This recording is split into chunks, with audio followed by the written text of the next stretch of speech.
국민의힘이 스스로 무너지고 있는데요. 윤석열 무기징역이 선고됐음에도 장동혁 대표는 절윤을 끝끝내 거부했고 결국 땅이 반으로 쪼개지는 참사를 자초했습니다. 뒤늦게 절윤 결의문을 채택했지만 지지율은 이미 역대 최저를 찍었고 보수 텃밭인 TK마저 뒤집히며 콘크리트 지지층조차 등을 돌린 거죠. 여기에 조희대 대법원장 탄핵까지 불붙어 사태는 걷잡을 수 없이 커졌습니다. 반면 이재명 대통령 지지율은 갤럽 기준 66%를 돌파하며 역대 최고 기록을 세웠는데요. TK에서 49대 33 중도층 75대 16이라는 압도적 수치가 이를 증명해 주는데요. 국민의힘 20%대 바닥으로 드러났습니다. 지금 영상으로 알아보시죠. 자, 검찰개혁에 대한 이야기 앞서서 사법부 이야기 짧게 좀 하고 검찰개혁으로 들어가겠습니다. 네. 국회가 아주 어렵게 사법개혁 3법을 통과를 시켰습니다. 이 엄청난 쾌거입니다. 그리고 어제 정부가 공포를 했습니다. 자, 3법 다시 한번 좀 보고 갈까요? 네, 세 개입니다. 법 왜곡죄, 재판소원법, 그리고 대법관 증원 14명에서 26명으로 증원하는 법안입니다. 그렇습니다. 그러면 이제 대법관 증원만 2년 후부터 시행이 되고 네. 법 왜곡죄와 재판소원법 제도는 바로 이제 시행이 되고 있습니다. 네. 와, 그래서 법 왜곡죄 1호 사건이 뭐가 될까? 이게 또 언론에서 초미의 관심사였는데 그렇죠. 이재명 대통령 파기환송심 관련해서 조희대하고 박영재가 법 왜곡죄로 바로 고발을 당했습니다. 그렇죠. 아주 뭐 그래 저는 의원님이 하셨는 줄 알았는데 어떤 변호사가 고발을 했더라고요. 예, 제가 변호사가 아니어가지고. 네. 요거 이제 법 왜곡죄로 고발당해서 1호 사건이 된 것 같습니다. 예. 네, 경찰에서 바로 배당을 했다고 하더라고요. 네. 네. 용인으로 배당했어요. 용인으로. 네, 고발하신 분이 용인에 사셔서 네. 용인으로. 네. 경찰에게 엄청 큰 기회가 왔어요. 경찰의 수사 능력에 대한 의혹을 제기하는 희한한 분들이 있는데 조희대 수사를 제대로 하면 경찰이 얼마나 수사력이 뛰어난지를 한 방에 보여줄 수 있으니까 경찰이 조희대 제대로 수사하면 됩니다. 네. 그거 하나로 모든 국민적 의혹을 한 방에 날릴 수 있다. 예. 그럼 결국 그게 이제 기소가 되면 법 왜곡죄로 예. 기소가 만약에 법외국죄, 된다면 성제. 예. 네. 사법부가 또 그 판단하는 거잖아요. 이제 그러니까 조희대를 날려야 되는 거예요. 아. 예. 여기서 아무리 수사 열심히 해서 올라가도 네. 검찰이 한번 깔때기로 걸르고 음. 재판정에 보내면 판사들이 걸르는 거잖아요. 네. 그래서 제가 예전에 나왔을 때 그랬잖아요. 상투를 틀어줘야 사법부 검찰을 완전히 한다. 상투의 제일 끝자락에 조희대가 있습니다. 그래서 그 조희대를 쫓아내기 위해서 예. 지금 굉장히 전면에서 애쓰시는 것 같던데요. 그거 설명을 좀 부탁드리겠습니다. 예. 어제 탄핵 소추안 발의가 시작이 됐습니다. 여기 앞에 있는 또 우리 조국혁신당의 박은정 의원님도 어제 서명을 하셨고요. 예, 어제 13명의 의원이 시작을 했습니다. 네. 국회의원의 3분의 1이 서명을 하면 3분의 1 100명이요? 네. 100명인데 지금 인원이 정원이 조금 줄었으니까 네, 그러니까 뭐 약 100명. 예, 99명 정도, 98, 9명이면 아, 근데 13명 모았어요. 시작은 이제 시작은. 근데 제가 이제 개인적으로 물어보니까 네. 이게 똑같아요. 당연히 해야지. 복당 얘기하면 돌아서지만 여기는 서명을 할 것이다. 네. 현재 한 30여 명은 서명을 하겠다라고 의사를 이미. 받았어요. 근데 이제 지금 당론이 민주당하고 조국혁신당이 자진 사퇴해라 이게 당론이잖아요. 네. 그래서 자진 사퇴하라 근데 안 나가겠죠. 거기 네. 있어야 자기를 지키니까. 아닙니다. 저희는 아닌가요? 탄핵을 해야 된다는 입장입니다. 그래요. 예. 그래서 이제 어쨌든지 간에 그 조희대가 나가지 않고 버티면 탄핵안에 점점 더 많은 분들이 서명을 할 거고 또 이 탄핵안의 서명 숫자가 늘어나는 것이 자진 사퇴에 대한 가장 강력한 압박이 될 것이다. 네. 생각합니다. 정말 애 많이 쓰십니다. 근데 사실 그 여당 입장에서 네. 대한민국 대법원장을 탄핵시킨다는 거 정치적으로 굉장히 또 부담스러운 일이잖아요. 그렇죠. 그래서 그 설득을 해내는 과정이 쉽지 않을 것 같은데. 예, 무소속이니까. 무소속이니까 눈에 뵈는 게 없기 때문에 요즘엔 눈에 뵈는 게 없을 뿐만 아니라 귀에 들리는 것도 없어요. 국민만 보고 갑니다. 그럼요. 앞만 네. 보고. 예. 검찰 개혁 이슈로 바로 넘어가도록 하겠습니다. 어제 이 정부 법안 설명을 듣는 자리를 마련을 했었는데 네. 어제 방송 이후에 제가 곰곰이 고민을 좀 한번 해봤습니다. 왜냐하면 어제 굉장히 다시 한번 방송을 보시면 굉장히 흥미로운 지점이 있을 거예요. 뭐냐면 어제 이제 법조인 세 분이 여기 앉아 계셨어요. 네. 검찰 개혁 이슈 전에 사법 시험 관련한 이슈를 먼저 다뤘었어. 아, 네네. 근데 이렇게 세 분이 앉아 계셨는데 대화가 너무 잘 되는 거야. 서로가 생각이 조금씩 다르지만 티키타카 그런 생각 그럴 수도 있겠네요. 저럴 수도 너무 대화가 잘 돼. 그런데 검찰 개혁 딱 들어가는 순간 대화 자체가 안 돼. 대화 자체가 안 되더라. 그래서 왜 그런 걸까? 네. 내가 곰곰이 생각을 해봤는데 그 원인을? 원인을 너무 흥미롭잖아. 곰곰이 생각해봤는데 제가 결론 짓기로는 전제가 달라. 그러니까 세부적인 법률에서 대화가 안 되는 거야. 이미 전제에서 완전히 생각이 갈려져 있다. 요거를 제가 한번 말씀드려볼게요. 네. 네. 정부 입법안을 찬성하는 분들을 제가 편의상 찬성파라고 얘기를 할게요. 정부 입법안을 좀 수정해야 된다고 생각하는 사람들을 반대파라고 편의상 제가 표현을 하겠습니다. 반대파가 생각하는 검찰 개혁은 검찰청의 권한을 다른 기관으로 분산을 시키고 분산시킨 이후에 발생하는 문제는 새로운 방법으로 보완하자. 요게 전제야. 네. 반대파는. 그런데 찬성파가 생각하는 검찰 개혁은 검찰청의 권한을 다른 기관으로 분산시키고 분산시켰을 때 발생하는 문제는 검찰로 보완하자. 요게 완전히 달라. 이 전제가. 정확합니다. 예, 그러니까 정확합니다. 구체적인 법조문으로 들어가면 다 갈라서는 거야. 대화가 안 돼. 그래서 요게 전제가 딱 다르더라고요. 어떻습니까? 맞습니다. 정확합니다. 정확합니까? 그래서 사실 우리가 이 검찰 개혁을 시작한 게 네. 검찰이 너무 못해가지고 나라가 이렇게 되었으니 어떻게 한번 바꿔보자 해서 시작을 했는데 네. 이 찬성파 분들은 말씀하신 것처럼 이렇게 해서 결국은 이 권한을 쪼개면 이 권한은 누군가에게는 가게 되어 있잖아요. 그렇긴 하죠. 그럼 이제 그렇게 가면 여기가 권한이 커지는데 그러면 검찰이 어떻게 이 권한을 막을 것인가? 맞아요. 이야기를 계속하는 그렇더라고요. 거예요. 네. 경찰이 권한이 커지면 이거는 어떻게 할 거냐? 네. 경찰에게 종결권까지 주면 어떻게 하냐? 네. 이야기를 계속하는 거예요. 그래서 그 보완을 또 검찰이 해야 된다는 거야. 네. 예. 그러니까 뭐 우리가 이제 구체적인 법안에 대해서 다 다루겠습니다만 여기서 대화가 다 안 돼. 그 전제가 달라버리니까. 그거를 제가 어제 발견했어요. 맞습니다. 계속 얘기하다 보면 거기로 돌아갑니다. 계속 돌아가더라고 계속 거기서. 돌아갑니다. 예, 예. 어떻습니까 우리 교수님? 뭘 제 생각에. 세 분이 얘기하세요. 아, 그래요? 전문가 그 세 분이 지점은 왔잖아. 체육 앵커께서 말씀하시는 게 정확하시거든요.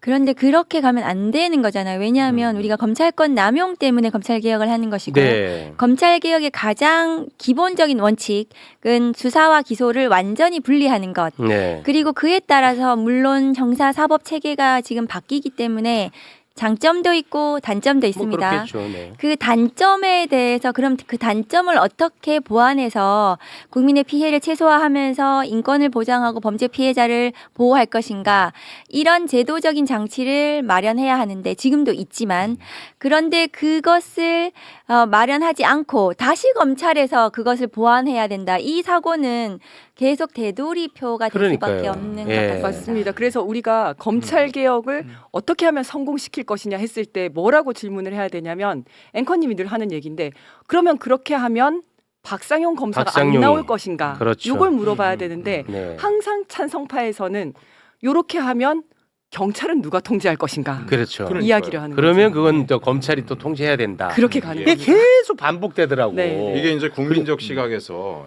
보면 좋아요. 이제 경찰의 수사가 국민들이 볼 때 일그러지거나 왜곡돼서 피해를 입는 경우가 네. 크게 보면 두 가지예요. 그동안의 역사적으로 하나는 검찰이 수사 단계부터 찍어 눌러가지고 사건을 비틀어 버리는 거예요. 이게 하나 있죠. 그게 이제 검찰 수사 기소 분리 얘기가 여기서 나온 거잖아요. 검경 간에. 또 하나 사람들이 많이 늦게 뭐냐면 나오는 게 지방 경찰들 같은 경우에 지방에 내려가면 뭐 특권층 사건 뭐 수사 봐주고 뭐 이런 일들이 가끔 발생해요.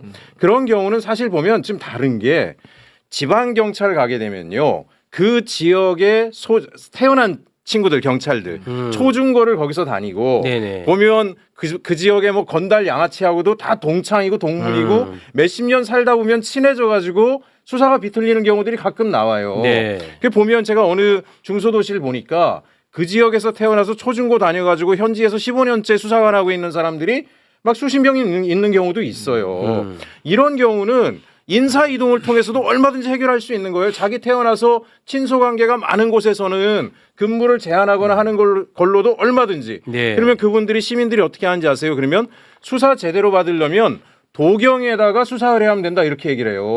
도경은 우리 시하고 관련 없는 수사관이기 때문에 공정하게 잘해준다는 거예요. 그 얘기의 핵심 보세요. 경찰이 수사를 잘하긴 잘하는데 지역에서 보니까 인격적으로 연결돼 있어 친한 사람 봐주고 이런 문제가 있으니까 그 문제는 다르게 해결하면 되는데 보세요. 검찰이 수사 단계부터 개입해서 일그러졌던 것 때문에 불리했는데 이런 문제 때문에 검찰을 다시 남겨놓는다? 이거는 문제 해법이 아닌 거예요. 다시 그 소지를 되돌리는 거잖아요. 맞아요. 예. 그리고 이 검찰 개혁이 수사와 기소를 분리하는 거다. 네. 이거는 아무도 못 건드린다고 내가 수없이 네네. 얘기했죠. 이거는 건드릴 수가 없어. 이 전제는. 네. 예. 그러다 보니까 이 수사를 또 개념을 다 쪼갠다.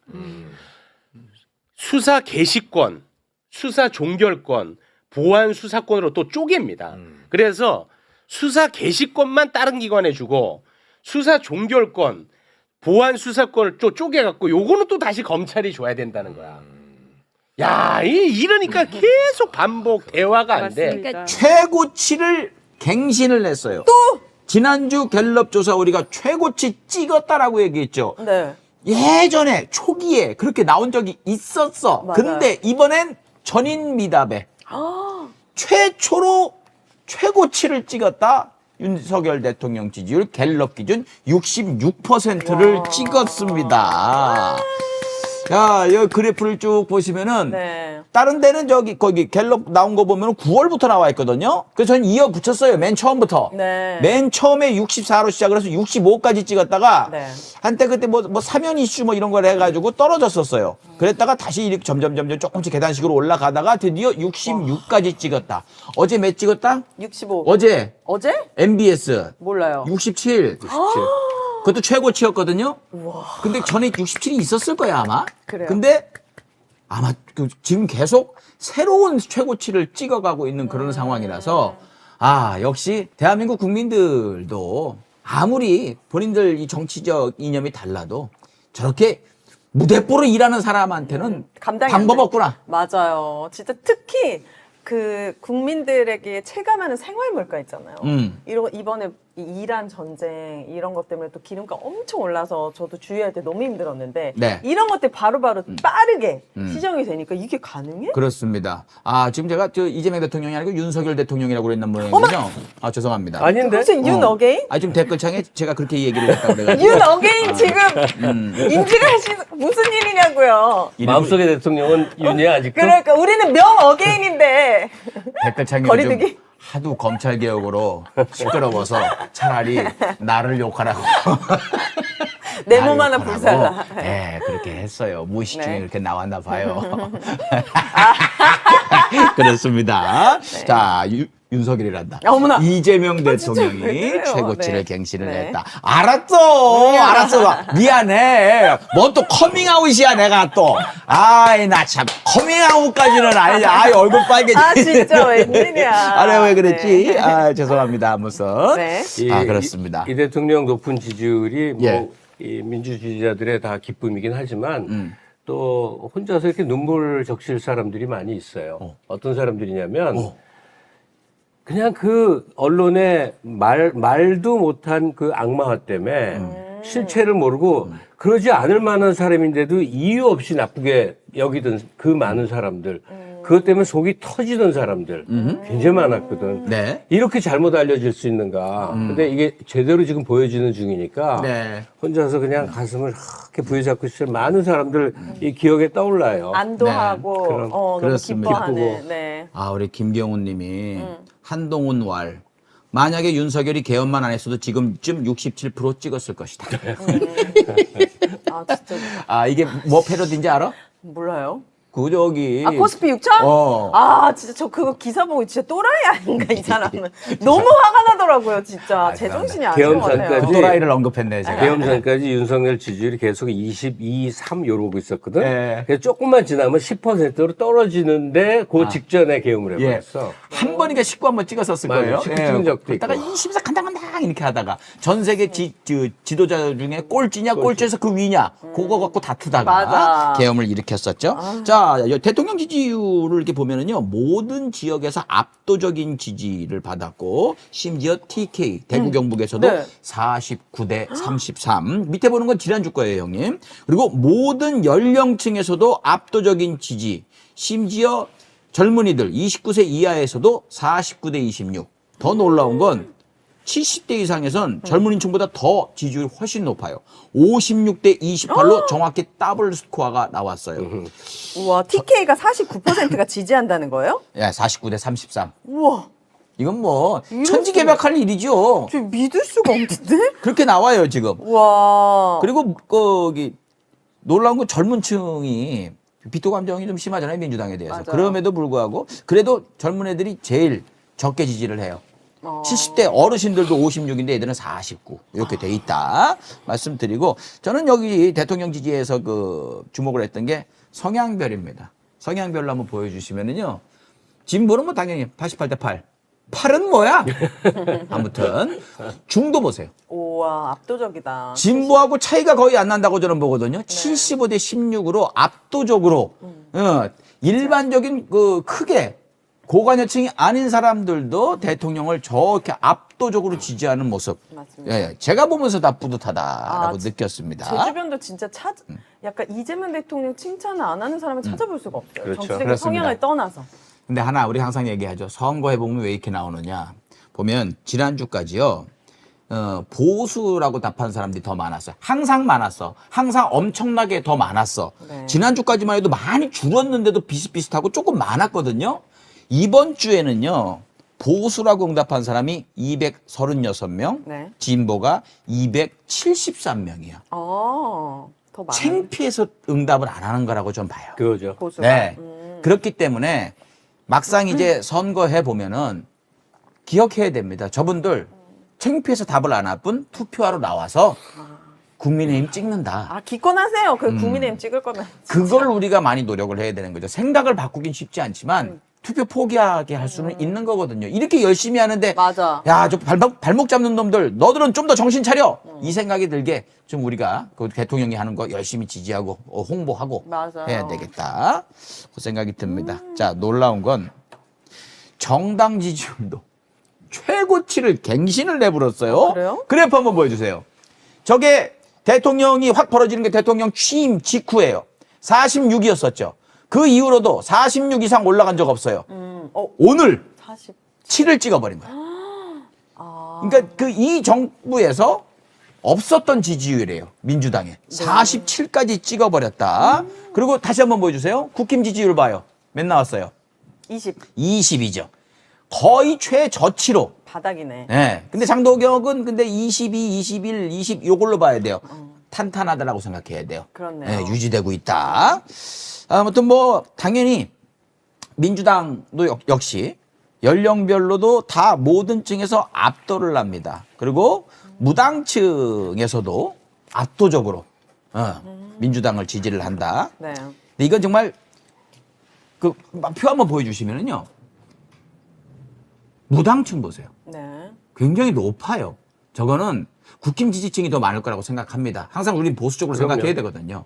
그렇기 때문에 그냥 국힘이 싫은 거예요, 지금. 하는 꼬라지가. 네. 이쪽 사람이 물어보니 또 나도 사람인데 안 할 수 없어. 어떻게 저렇게 국힘 지지한다고 얘기하나? 이래서 무당층으로 빠져 있을 가능성이 상당히 높다. 근데 어디가 제일 높아요? 무당층이? 지금 18세에서 29세가 제일 높네. 쟤들은 진짜 무당층이 반이에요. 그러면 뭐냐 하면 아까 얘기했죠. 선거할 때 나온다. 근데 젊은 층은 선거할 때 나올까? 잘 안 나와요. 저 20대 때 생각해보면은 진짜. 투표 잘 안 했죠. 투표 안 해. 진짜 대통령 선거도 겨우 아빠가 가서 이명박 찍고 와 그래가지고.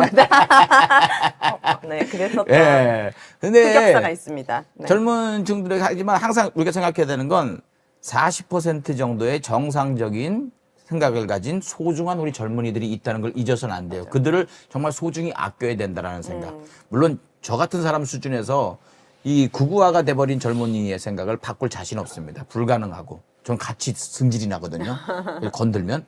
그래서 저 소중한 가끔 이게 그 술집 같은 데 이렇게 가면은 사진 한번 찍자는 젊은이들이 있어요. 그런 젊은 소중한 젊은이들 우리도 오프해서 그런 젊은이들만 챙기면 된다. 맞습니다. 그런 젊은이들이 조금 더 생각을 깊게 가질 수 있게 우리가 정보를 주고 자기들끼리 만났을 때 밥가리를 할 수 있도록 우리가 도와야 된다. 네. 근데 저걸 보면서 예전에는 우리 부모님 선거날 여행 보내드려야 된다라는 민주시민들 얘기 많았잖아요. 아, 못 찍게. 부모님들 생각을 못 바꾸니까. 네. 이제는 마음 편하게. 우리 아이들 여행을 보내줘야 아하, 관심 없는 친구들은 아마 기권할 거고 관심 있는 친구들은 꼭 투표할 겁니다. 그렇습니다. 저 지지율 격차를 보면 지방선거 한 다음 주쯤 있으면 좋겠죠. 네. 근데 다들 이제 마음조리하는 게 뭐냐면 아까 강성범 씨도 얘기했지만 네. 여론조사는 저렇게 나오지만 결국 투표할 때는 원래 연구 따라간다. 지금 TK하고 심지어 부울경도 격차가 확 벌어졌는데 그러면 어느 정도 격차가 벌어져야 안심할 정도의 격차냐. 20% 정도 벌어지면 안심해요? 뒤집어진다는 거예요. 뒤집기 힘들다. 아니 뒤집어진다. 오. 그러니까 TK에서 민주당이 앞선다 하더라도 네. 그 국힘보다 20% 이상 앞서면 지지율이? 그거는 선거에서 뒤집어질 수 있다. 뭐 이렇게 보통 보는 것 같아요. 네. 왜 그러냐면은 저기 반발 투표 그리고 분위기 봐가지고 오후에 몰려 나오는 투표 이런 거. 근데 TK는 사실상 뭐 쉽지 않다고 보는데 경남 지지율은 진짜 20% 가까이 갔거든 격차가. 네. 그래서 이번 선거에서 우리가 너무 건방 떨지 말고 맞아요. 우리가 이겨서 이러면 큰일 나요. 큰일 납니다. 우리가 저 경험이 있거든. 아픈 경험이 지난 총선 때 그렇게 하다 보면은 이번 그 경남에서도 경남도지사 누구? 김경수. 그렇지. 부산은 부산이요? 전재수? 그렇지. 맞아. 이게 소사네 완전히. 난 민주당 인물 중에서는 가장 경쟁력 있는 두 분이 지금 나왔다고 생각을 하거든요. 네. 그래서 저렇게 원탑이 좀 이렇게 경쟁력 있는 사람이 나오면 그 밑에 구청장, 뭐 작은 시, 구, 뭐 이런 거, 군 이런 데들도 영향을 크게 받거든. 그래서 좀 잘 됐으면 좋겠다. 맞아요. 진짜 이번에 정말 투표 잘해야 되면 특히 서울시장. 그렇습니다. 자, 그리고 또 이것 그 여러 가지 조사를 하잖아요. 한 번 하면은 그 돈 아까우니까. 그 중에서 한 거 중에 요게 그 관심이 가더라고요. 당별로 이 당 좋아합니까 싫어합니까? 그냥 단순히 호감 여부 네. 한번 보세요. 민주당이 50 찍었어. 저거 쉬운 거 아니에요. 그쵸. 왜냐하면은 저기 민주당 안에서도 요즘 하는 거 마음에 안 들어 많아요. 중도층에서도 많아요. 특히 국힘 지지자는 다 싫지. 50 찍었다는 건 진짜 긍정적인 거거든. 그쵸. 자, 국힘 얼마예요? 19. 반대는? 저것도 너무 많이 나왔어. 19 안에 일자 빼야 돼요. 진짜. 안 돼. 그러면 정신 차린단 말이야. 아, 그래요? 지금 좋잖아. 자, 그럼 다시 한번 보여주시면 맨 밑에가 어디죠? 개혁신당. 예. 저기가 일자 뺀데. 일자 뺀 게 저기야. 9. 자, 네. 그러면 이번에 당 지지율 나왔을 때 개혁신당 몇 프로 나왔게? 그래도 한 2, 3% 나오지 않았을까요? 기록갱신했어요. 엄청 세게 나왔네. 1! 나 1 처음 봤어. 아니, 야, 우리 준석이 전환기라고 토론까지 했잖아요. 그 레벨로 내려가더니 1% 찍었어요. 진짜 역시 당대표의 활약으로. 그렇습니다. 장동혁과 함께 활약으로. 이렇게 되면 전환길이 장동혁은 물론이고 개혁신당까지. 이준석까지 잡아드시고 계시다. 와, 진짜. 우리한테는 전환길이 너무 소중한 인물이다. 진공청소기네. 진짜. 이렇게 보면 될 것 같습니다. 네. 자, 지금 지지율 추이 형님 마지막으로 총평을 해주신다면 어떻게 보면 될까요? 지금 뭐 다 똑같은 마음일 것 같은데 이 높은 지지율에 한편 이재명 대통령의 활약이라는 것 때문에 네. 마음이 이제 벅차오르기도 하고 네. 그럼에도 불구하고 이제 민주당의 행태를 보면 좀 여러 가지 불만도 쌓이고 그러면서 마음 한결에 자만하면 안 돼, 자만하면 안 돼. 그 수많은 역사의 기억들 다 이길 것 같지만 알고 보면 와르르 떨어져. 지난 총선에서 부울경에서 10석 나온다고 그랬는데 1석 나오고 네. 이런 그 숱한 패배, 실패, 오산의 경험들이 있기 때문에 즐겁지만 아마 한켠에서는 늘 그 조마조마한 맞아요. 채로 불안해요. 이렇게 지켜보는 거예요. 그렇습니다. 여러분들 동네에서 오프에서 생각이 다른 사람들 만나잖아요. 그럴 때 너무 자만하는 모습 보이면 안 됩니다. 우리 대통령 선거 때 봤잖아요. 결과 나오고 수치 보면 어우 큰일 날 뻔했네. 진짜 김문수였는데 다루는 것도 아니고 난 진짜. 특히나 지방선거는 큰일 날 뻔했네. 내가 어마어마하게 쏟아질 거예요. 네. 그리고 제가 감히 경험을 통해서 얘기를 드리는데 야당이 늘 이렇다고 생각하면 절대 오산이에요. 이건 특이하게 이상하게 잘못된 야당이거든. 지도부가 이 정도면 다 이제 손 털고 나와서 혁신해서 뭐 어쩌고저쩌고 해야 되잖아요. 네. 근데 지네들끼리 세력 다툼하느라고 질이 멸렬 상태잖아요. 네.